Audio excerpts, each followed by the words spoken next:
reproduksi manusia dalam mata kuliah kajian biologi. Saya Radian Nur Fajri dengan NPM 2086100050.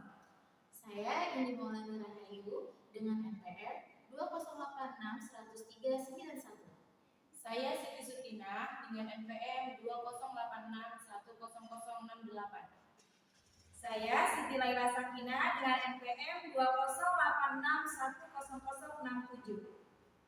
Saya Ade Anggraini dengan NPM 2086100002.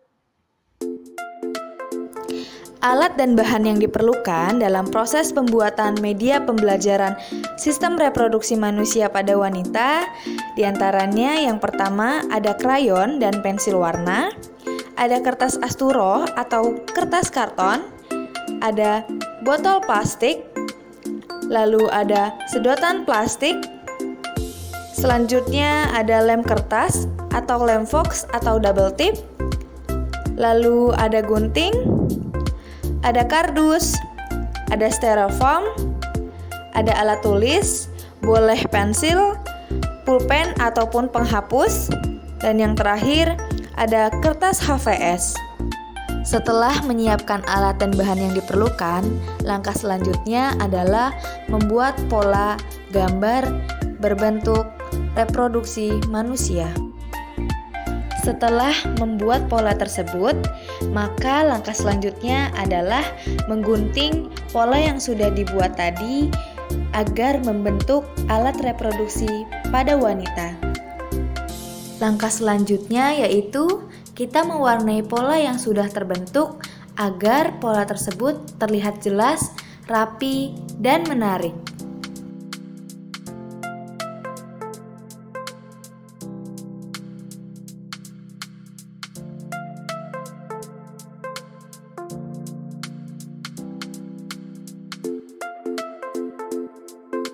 Setelah pola tersebut diberi warna, siapkan styrofoam, lalu tempelkan pola tersebut di atas styrofoam menggunakan lem kertas atau double tip.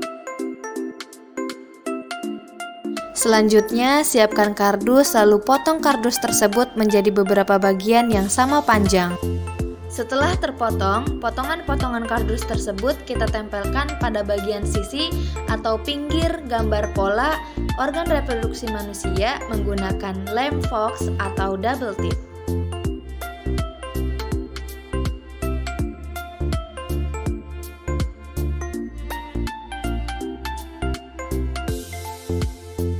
Selanjutnya, siapkan botol lalu potong botol tersebut menjadi dua bagian untuk membentuk dinding rahim.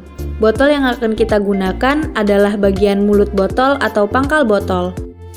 Langkah selanjutnya, potongan botol tersebut kita lem menggunakan double tip lalu ditempelkan dan direkatkan pada gambar bagian reproduksi manusia.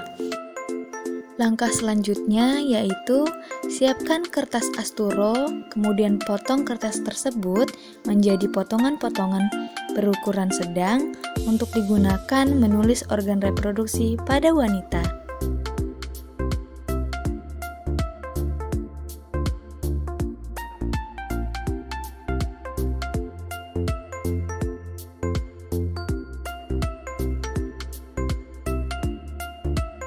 Setelah kertas tersebut terpotong menjadi beberapa bagian, selanjutnya kertas tersebut kita beri nama berdasarkan nama organ-organ reproduksi pada wanita. Setelah diberi nama, kertas tersebut kita tempelkan pada gambar organ reproduksi manusia sesuai dengan letaknya menggunakan double tip atau lem fox.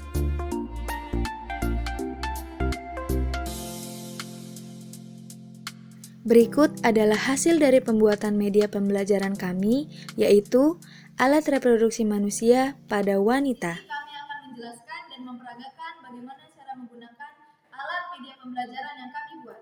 Yang pertama, dimulai dari ovarium. Ovarium adalah salah satu organ reproduksi internal pada wanita.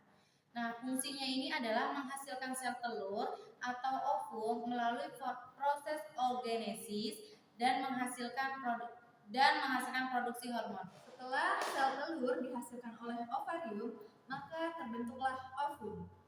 Ovum adalah suatu sel yang dihasilkan oleh ovarium yang mana jika bertemu dengan sperma akan bertumbuh menjadi fungsi dari ovum, yaitu untuk membawa sel kromosom oleh perempuan dan menciptakan lingkungan yang tepat untuk memungkinkan terjadinya pembuahan. Setelah terjadinya pembuahan yang dihasilkan oleh ovum, maka pembuahan tersebut tersalurkan pada saluran tuba Fallopi.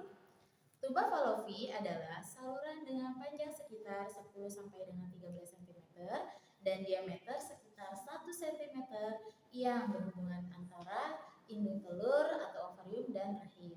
Kemudian fungsinya sebagai tempat berjalannya sel telur dan ovarium menuju rahim, kemudian ovulasi dan sebagai tempat pertemuan pada sel telur dengan sperma saat proses pembuahan. Setelah pembuahan dialirkan melalui saluran tuba Fallopi, lalu diteruskan dan disalurkan melalui uterus. Uterus atau rahim adalah organ otot yang berbentuk buah pir terbalik dari sistem reproduksi wanita yang terletak di antara kantung kemih dan rektum.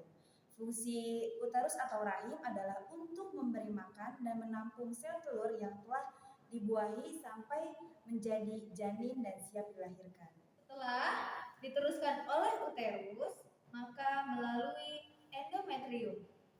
Endometrium adalah jaringan yang melapisi dinding rahim sebelum menstruasi.